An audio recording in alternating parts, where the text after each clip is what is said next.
Haleluya. Shalom.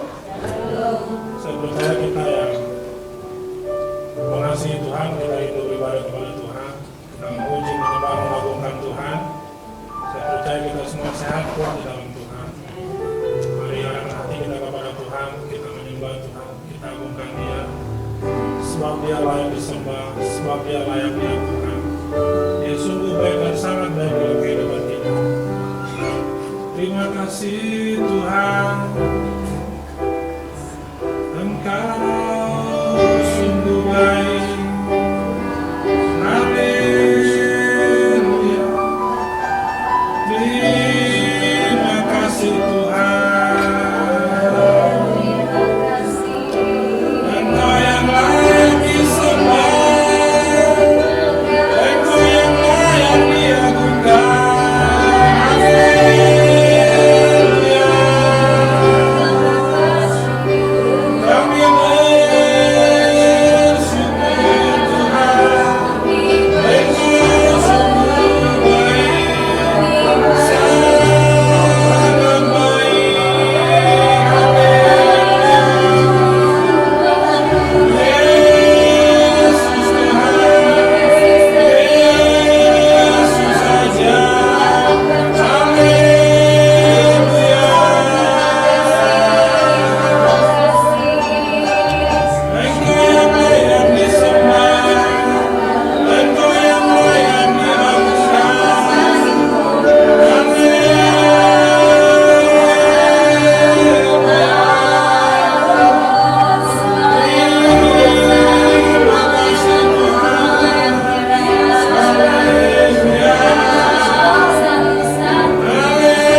ada di hadirat-Mu Tuhan.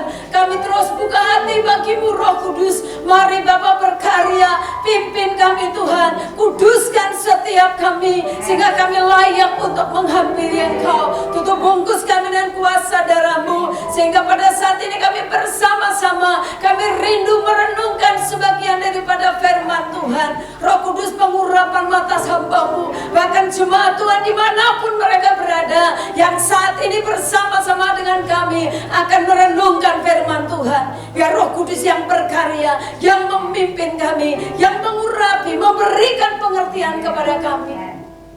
Biarlah nama-Mu saja dipermuliakan Tuhan. Semua yang bukan dari Tuhan kami tolak dalam nama Yesus. Biar kuasa Roh Kudus yang berkarya pada hari ini. Terpujilah nama-Mu Tuhan. Kami bersyukur, kami buka hati kami buat firman-Mu. Dalam nama Tuhan Yesus kami sudah berdoa. Haleluya. Mari katakan amin. Puji Tuhan. Bapak Ibu yang dikasihi Tuhan, shalom. Kita akan bersama-sama belajar firman Tuhan. Hari ini kita akan belajar firman Tuhan dengan tema erat dengan Roh Kudus. Erat dengan Roh Kudus. Kita akan membaca di dalam Yohanes pasal yang ke-14 ayat 15 sampai ayat yang ke-26. Mari Bapak Ibu dimanapun Kau berada saat ini, buka firman Tuhan, kita akan membaca bersama-sama. Yohanes pasal yang ke-14 ayat 15 sampai ayat yang ke-26. Demikian bunyi firman Tuhan. Jikalau kamu mengasihi aku, kamu akan menuruti segala perintahku. Aku akan minta kepada Bapa, dan Ia akan memberikan kepadamu seorang penolong yang lain, supaya Ia menyertai kamu selama-lamanya, yaitu Roh kebenaran. Dunia tidak dapat menerima Dia, sebab dunia tidak melihat Dia dan tidak mengenal Dia. Tetapi kamu mengenal Dia, sebab Ia menyertai kamu dan akan diam di dalam kamu. Aku tidak akan meninggalkan kamu sebagai yatim piatu. Aku datang kembali kepadamu. Tinggal sesaat lagi dan dunia tidak akan melihat aku lagi. Tetapi kamu melihat aku, sebab aku hidup dan kamu pun akan hidup. Pada waktu itulah kamu akan tahu bahwa aku di dalam Bapa-Ku dan kamu di dalam aku, dan aku di dalam kamu. Barang siapa memegang perintahku dan melakukannya, dialah yang mengasihi aku. Dan barang siapa mengasihi aku, ia akan dikasihi oleh Bapa-Ku, dan aku pun akan mengasihi dia dan akan menyatakan diriku kepadanya. Yudas yang bukan Iskariot berkata kepadanya, Tuhan, apakah sebabnya maka engkau hendak menyatakan dirimu kepada kami dan bukan kepada dunia? Jawab Yesus, jika seorang mengasihi aku, ia akan menuruti firman-Ku, dan Bapa-Ku akan mengasihi dia, dan kami akan datang kepadanya dan diam bersama-sama dengan dia. Barang siapa tidak mengasihi aku, ia tidak menuruti firman-Ku, dan firman yang kamu dengar itu bukanlah daripadaku, melainkan dari Bapa yang mengutus aku. Semuanya itu kukatakan kepadamu selagi aku berada bersama-sama dengan kamu. Tetapi penghibur, yaitu Roh Kudus, yang akan diutus oleh Bapa dalam namaku, dialah yang akan mengajarkan segala sesuatu kepadamu dan akan mengingatkan kamu akan semua yang telah kukatakan kepadamu. Puji Tuhan. Bapak Ibu yang dikasihi Tuhan, hari ini kita bersama-sama belajar firman Tuhan dengan tema erat dengan Roh Kudus. Kita lihat di sini bahwa Rasul Paulus, saudara, ketika Tuhan Yesus naik ke sorga, dia berkata di dalam Kisah Para Rasul, di dalam Kisah Para Rasul, bahwa Roh Kudus akan dicurahkan. Dan di sini dia berkata, Rasul Paulus berkata bahwa ia menjanjikan akan adanya penolong yang lain bagi orang percaya, yaitu Roh Kudus itu sendiri. Bapak Ibu yang dikasihi Tuhan, Dalam kamus bahasa Indonesia, kata erat, saudara, itu diartikan bahwa ada satu ikatan kuat yang tidak mudah lepas. Jadi erat itu kuat sehingga tidak mudah lepas. Itu berbicara tentang satu ikatan atau satu pegangan yang begitu kuat. Bapak Ibu yang dikasihi Tuhan, berbicara tentang erat, itu berarti kita dekat, kita melekat. Kalau kita katakan kita erat dengan Roh Kudus, berarti kita harus dekat, menyatu dengan Tuhan. Roh Kudus harus menyatu dalam hidup kita. Roh Kudus harus bekerja dalam hidup kita. Dan Roh Kudus akan tinggal dalam kehidupan kita. Kita tadi membaca di dalam ayat yang ke-15, firman Tuhan berkata bahwa kalau kamu mengasihi Tuhan, kalau kamu mengasihi aku, kata firman Tuhan, kamu akan menuruti segala perintahku. Jadi dia berkata kalau kita mengasihi Tuhan, kita harus melakukan segala perintah Tuhan. Perintah Tuhan berbicara tentang firman. Nah, Bapak Ibu yang dikasihi Tuhan, mari kita belajar. Kalau kita berkata kita mengasihi Tuhan, tetapi kita tidak melakukan firman Tuhan, saudara, sama saja dengan kita bohong. Nah, firman Tuhan hari ini mengajar kita bahwa kita harus erat dengan Roh Kudus. Kita akan belajar, Bapak Ibu sekalian, bahwa kita sebagai orang percaya harus memiliki hubungan yang erat dengan Roh Kudus. Karena pada saat Roh Kudus semakin erat hubungannya dengan kita, kita semakin erat hubungan kita dengan Roh Kudus. Saudara, apa yang akan terjadi? Pengaruh dari Roh itu sendiri dalam kehidupan kita akan semakin besar. Jadi pengaruh Roh Kudus yang ada dalam hidup kita akan semakin besar. Sehingga apapun yang kita kerjakan, pengaruh Roh Kudus itu akan sangat kuat dalam kehidupan kita. Nah, Bapak Ibu yang dikasihi Tuhan, kita akan belajar ada 3 hal di sini tentang sifat dari Roh Kudus. Kita akan belajar bersama. Ada 3 sifat dari Roh Kudus. Yang pertama yang perlu kita renungkan adalah Roh Kudus itu adalah Roh penolong. Ya, jadi Roh Kudus itu Roh penolong. Dalam Yohanes 14 tadi ayat yang ke-16 dikatakan, aku akan minta kepada Bapa dan Dia akan memberikan kepadamu. Perhatikan, Dia akan memberikan kepadamu seorang penolong yang lain supaya Ia menyertai kamu selama-lamanya. Tuhan Yesus berkata bahwa aku akan minta kepada Bapa supaya memberikan seorang penolong yang lain dan Dia akan menyertai kita selama-lamanya. Jadi bukan sementara, Dia menyertai selama-lamanya. Nah, Bapak Ibu yang dikasihi Tuhan, Roh Kudus yang akan menolong kita, Roh Kudus yang akan memampukan kita. Pada saat kita membaca firman Tuhan, seringkali kita tidak mengerti. Oleh sebab itu, Roh Kudus akan menjadi penolong. Artinya bahwa Roh Kudus, saudara, akan memberikan pengertian kepada kita. Dia penolong kita. Dia bahkan dikatakan Dia akan menyertai kita kemanapun saudara dan saya berada. Pada saat ada Roh Kudus dalam hidupmu, percayalah bahwa Dia menyertai setiap langkah kita. Dia menyertai apapun yang kau lakukan. Allah menyertai kita. Dan apa yang kita takutkan jika Roh Kudus ada bersama dengan kita? Apa yang kita khawatirkan jika kita yakin bahwa ada Tuhan, ada Roh-Nya, ada Roh Kudus yang tinggal dalam hidup kita? Dia adalah Roh penolong yang siap membantu orang percaya. Dia siap bertindak, Dia siap melakukan bagiannya. Mari Bapak Ibu, kita mengambil satu sikap bahwa kita akan terus mau dipimpin oleh Roh Kudus.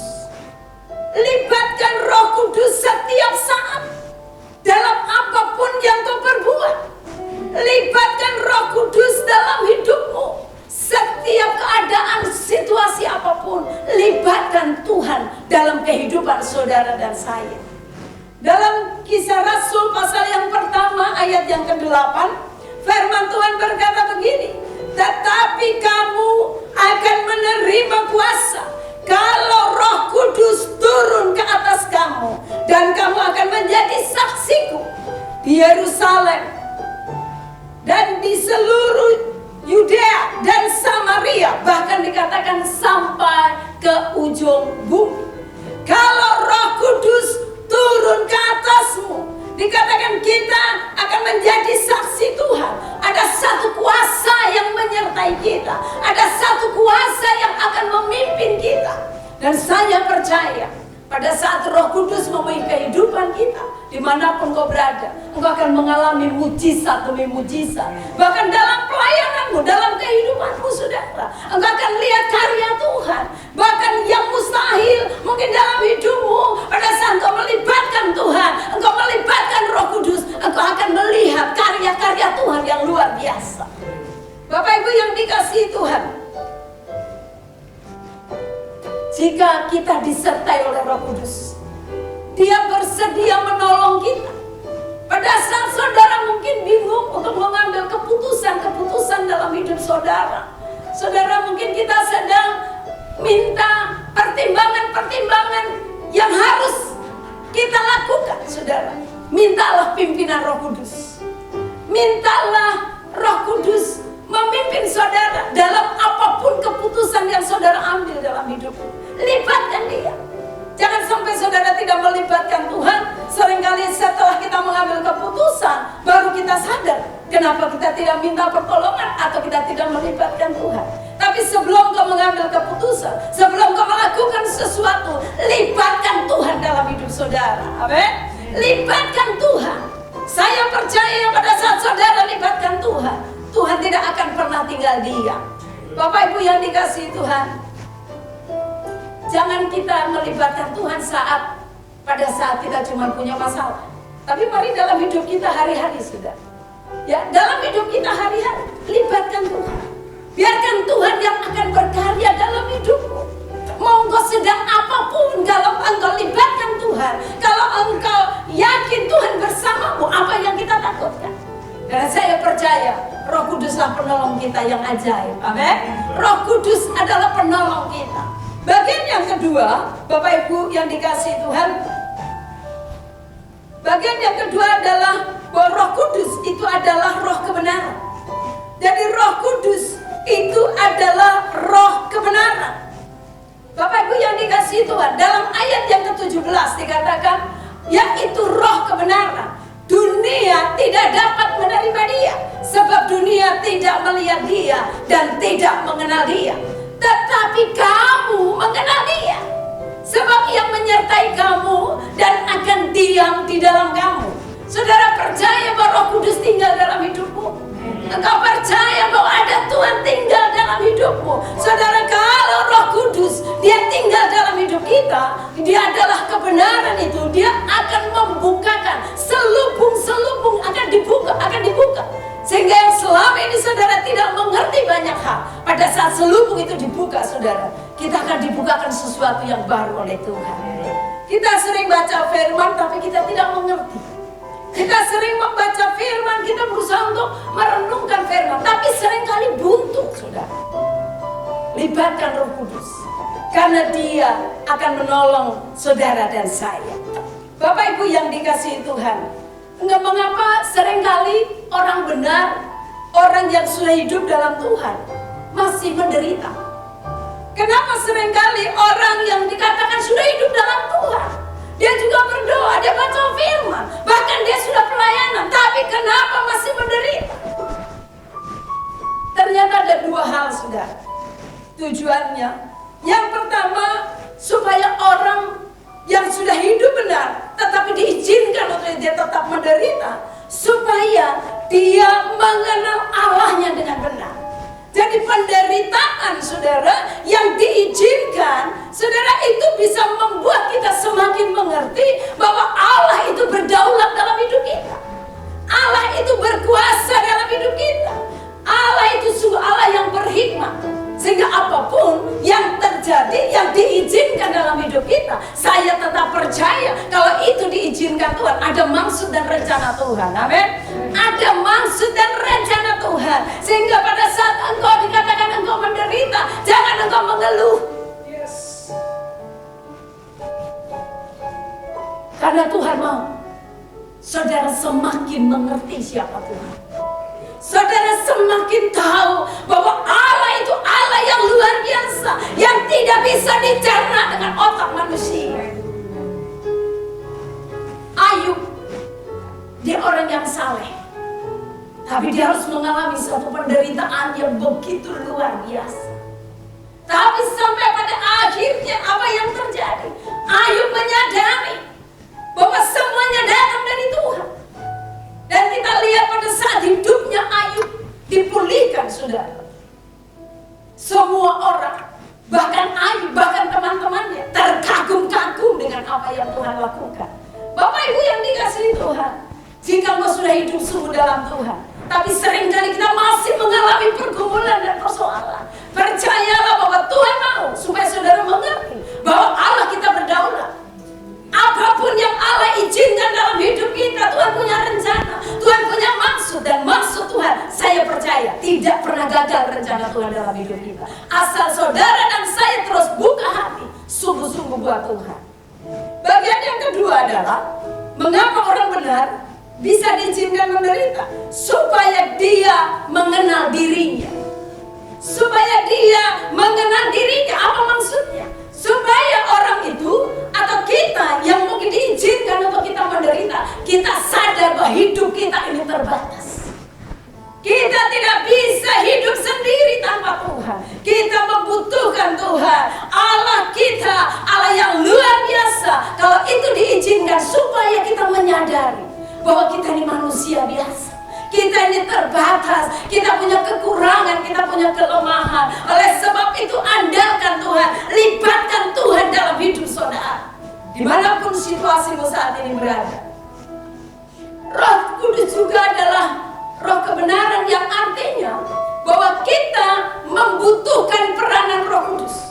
Kita membutuhkan peranan Roh Kudus untuk dapat membukakan selubung yang dapat menutupi mata hati kita, sehingga kita dapat menemukan kebenaran yang sejati.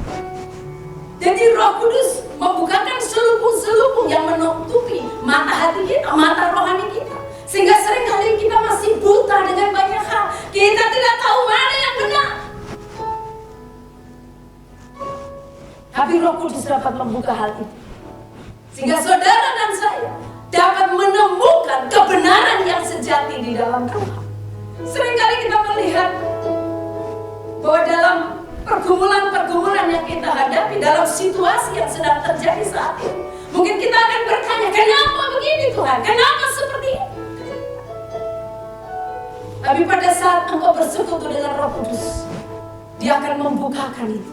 Dia akan memberikan pengertian kepada saudara dan saya, yaitu kebenaran yang sejati. Ada maksud dan rencana Tuhan. Segala sesuatu yang terjadi di muka bumi ini, semuanya diizinkan Tuhan, karena Dia Allah yang berdaulat. Amin. Dia Allah yang berdaulat. Tanpa pertolongan Roh Kudus, mustahil kita mampu memahami kebenaran Tuhan. Tanpa pertolongan Roh Kudus, mustahil saudara mengerti firman. Tanpa pertolongan Roh Kudus, saudara kita tidak mengerti rencana Tuhan. Tanpa pertolongan Roh Kudus, kita bingung menghadapi segala sesuatu. Oleh sebab itu, libatkan Roh Kudus dalam hidup saudara dan saya. Amin. Libatkan Roh Kudus dalam kehidupan kita. Roh Kudus, biarkan Dia terus bekerja lewat kehidupan saudara dan saya, dalam situasi, dalam keadaan apapun. Saya percaya jika Roh Kudus kita libatkan dalam hidup kita, kita akan lihat karya Tuhan yang luar biasa. Allah tidak pernah lalai menepati janjinya. Allah tidak pernah lalai menepati janjinya. Firman-Nya selalu iya dan amin. Dan kita akan melihat ada satu rencana Tuhan yang besar yang Allah sedang kerjakan. Berkali-kali saya katakan, siapkan hatimu, siapkan kirbatmu, nantikan kuasa Tuhan. Pada saat virus corona berlalu, ada satu pencurahan Roh Kudus yang luar biasa yang akan dicurahkan atas bangsa kita. Ada satu pemulihan yang Allah lakukan. Jangan sampai saudara ketinggalan. Siapkan hidup saudara. Ini waktu Tuhan bekerja. Tuhan bekerja tidak dalam situasi yang enak saja, tapi dalam situasi yang tidak enak, Allah bekerja di dalamnya. Bapak Ibu yang dikasihi Tuhan, bagian yang ketiga yaitu Roh Kudus itu sebagai roh penghibur. Roh Kudus sebagai roh penghibur. Dalam Yohanes 14 tadi ayat yang kedua firman Tuhan berkata begini. Tetapi penghibur yaitu Roh Kudus yang akan diutus oleh Bapa dalam namaku, Dialah yang akan mengajarkan segala sesuatu kepadamu dan akan mengingatkan kamu akan semua yang telah kukatakan kepadamu. Jadi firman Tuhan berkata bahwa penghibur yaitu Roh Kudus akan diutus oleh Bapa. Dia akan mengajarkan segala sesuatu. Perhatikan, segala sesuatu. Dia akan mengajarkan itu kepada kita. Bahkan bukan saja mengajar. Firman Tuhan berkata, Dia akan mengingatkan kita, mengingatkan kamu untuk semua yang telah dikatakan Tuhan kepada kita. Dia akan mengingatkan saudara dan saya, penghibur pada saat kita susah, pada saat kita berbeban berat. Penghibur akan datang untuk menghibur saudara. Pada saat kau dalam pergumulan, dalam persoalan, Roh Kudus hadir memberikan kekuatan kepada saudara. Dia akan memampukan kita. Dia akan mengajarkan segala sesuatu bagaimana kita menjalani kehidupan ini. Saudara yang kekasih dalam Tuhan, masalah boleh ada, masalah boleh ada, tetapi kita tidak boleh terlena dalam masalah. Kita tidak boleh tertekan dengan keadaan. Kita tidak boleh terpuruk dalam situasi yang sedang terjadi saat ini. Karena kita punya pengharapan, dan pengharapan kita di dalam Tuhan yang hidup. Dia mampu melakukan segala perkara. Kalau Dia berfirman, Dia siap untuk menggenapi bagi kita. Mintalah kekuatan dari Tuhan. Mintalah supaya engkau mampu menjalani kehidupan ini. Bapak Ibu yang dikasihi Tuhan, tantangan bangsa kita yang paling besar pada saat ini bukan lagi virus corona, tapi PHK besar-besaran yang terjadi atas bangsa Indonesia. Akan terjadi pengangguran yang begitu banyak. Orang akan sulit. Mereka akan memikirkan apa yang harus mereka kerjakan.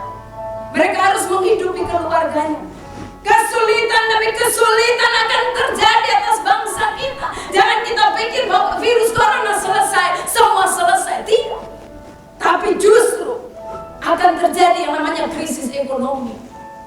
Akan terjadi gejolak demi gejolak begitu luar biasa. Akan terjadi kesulitan, kesusahan yang akan dialami semua orang. Kriminal meningkat begitu luar biasa. Inilah yang sedang terjadi. Tapi jika saudara dan saya tidak hidup di dalam Tuhan, kita akan hidup dalam ketakutan. Kita akan hidup di dalam kekhawatiran, dalam keadaan stres. Ini yang mungkin akan terjadi. Tapi mari kita bersama-sama pada saat ini kita andalkan Tuhan. Itulah sebabnya Tuhan mengirimkan Roh Kudus. Tuhan mengirimkan roh penghibur untuk memberikan kekuatan kepada setiap kita, memberikan penghiburan kepada setiap kita yang lemah, yang tidak berdaya. Engkau akan berkata, aku kuat karena Tuhan. Amin. Aku kuat karena Tuhan. Jika rohmu sudah terpuruk, engkau tidak akan menang menghadapi hidupmu. Apapun situasi yang terjadi, saudara jangan kalah dengan keadaan. Rohmu harus tetap bangkit. Rohmu harus tetap bangkit. Rohmu harus tetap menyala-nyala untuk Tuhan. Sehingga situasi apapun yang terjadi, kesulitan demi kesulitan yang ada menghadang di depan kita, kita akan berkata, aku punya Tuhan yang memberikan kekuatan dalam hidupku. Sehingga kita akan tetap berdiri, kita tetap akan melihat dan memandang Tuhan. Saya tetap percaya bahwa mujizat itu masih ada. Saya tetap percaya bahwa kuasa Tuhan masih ada sampai saat ini. Dan apa yang difirmankan pasti akan digenapi dalam kehidupan kita. Amin. Firman Tuhan kiranya menjadi berkat bagi kita. Eratlah dengan Roh Kudus. Dalam erat dengan Roh Kudus ada 3 hal tadi yang kita renungkan. Bahwa Roh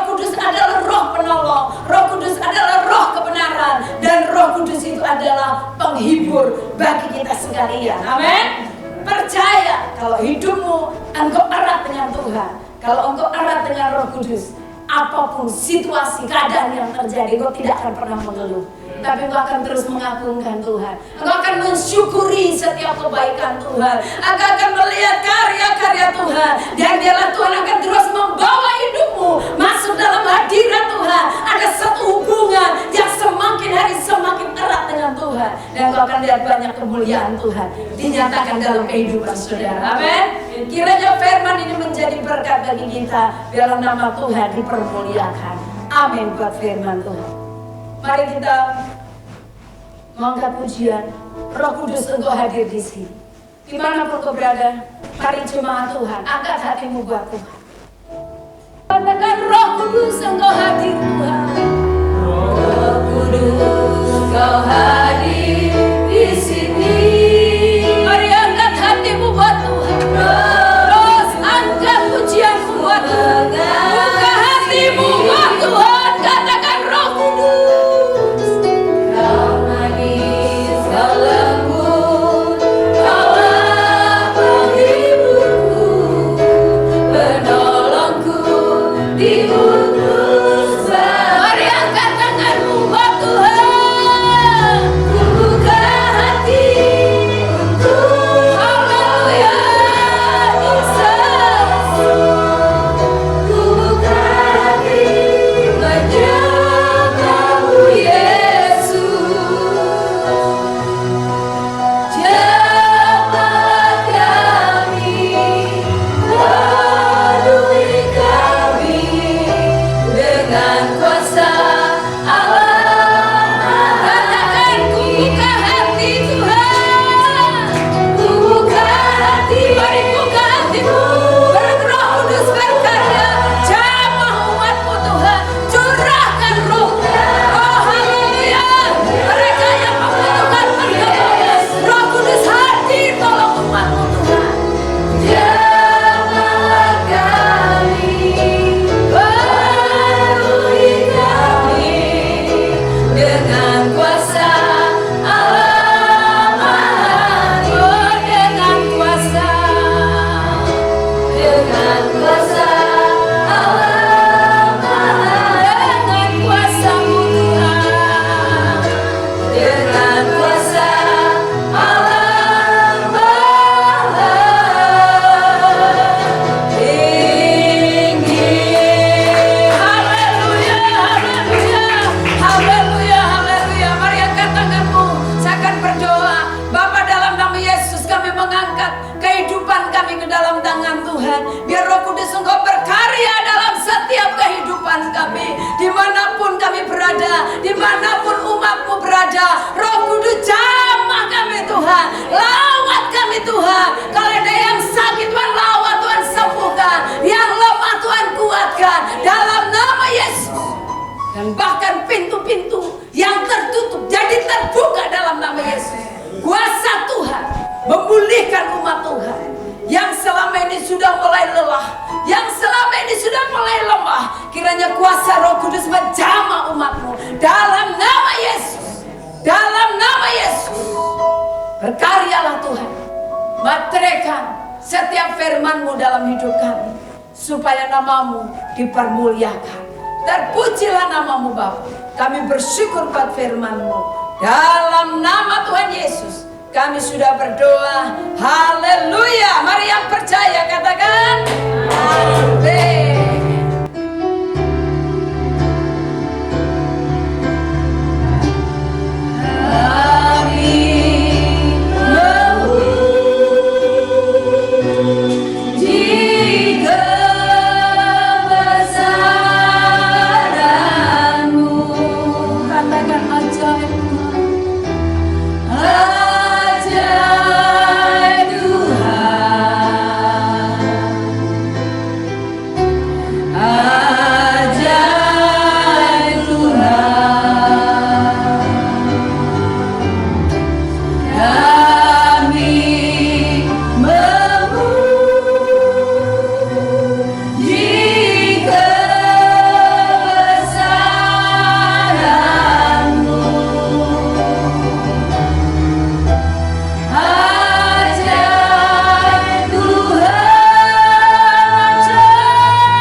angkat tanganmu, kita akan pulang. Kita akan menerima berkat Tuhan. Kiranya berkat kasih, sukacita, damai sejahtera dari Allah Bapa kita di dalam anaknya Tuhan Yesus Kristus, dengan pimpinan, penyertaan, penghiburan, kuat kuasa dari Allah Roh Kudus akan terus menyertai kita. Tuhan akan menyertai keluar masukmu. Apapun yang kau lakukan, Tuhan yang membuatnya berhasil. Tuhan akan mengangkatmu menjadi kepala dan bukan ekor. Tuhan akan memberkati apa yang kau kerjakan. Tuhan membuatnya berhasil. Dengan berkat Abraham, Ishak dan Israel akan mengikuti kita seumur hidup kita. Dari saat ini sampai selama-lamanya, sampai Tuhan Yesus Kristus datang yang kedua kali untuk menjemput kita semuanya, gerejanya yang mengasihi Dia. Haleluya. Mari semua yang sudah diberkati, sama-sama kita katakan amin.